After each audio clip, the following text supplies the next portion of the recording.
All right, this is the Cornhole Workshop. We've got the board in the back there. That was our first one we ever made. That was good, more than 10 years ago. Started showing our friends in New Zealand. They all seem to like it. We've had a great time. And just thought we'd decide to make a few boards to sell. So we've done that. And we got a treated timber base made of solid timber.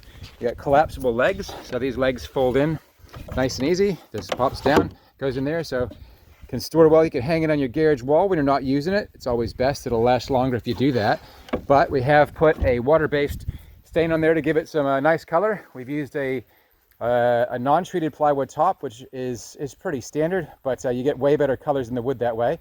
We do cover it with that water-based stain. We use Resine Lumberside paint, which will give you good longevity in that. And then over the top, we're doing 2 coats of varnish. So that's marine grade, should not yellow. And yeah, you get 2 boards. You can choose your colors. If you see something in the Resine range that goes in Lumberside, you can let us know which stripe pattern you want. That's kind of the surfboard style. We've got we call that like the Cuban shirt style. Traditional, which has more of a painted surround. Well, it's just fully painted. Again, Resine paint, and still with a varnish over the top. And that's a matching set there. So you kind of have your opposing stripes. And you'll see that again in the back there with the blue ones. We've done the waves, which we really like, and we make those kind of symmetrical as well.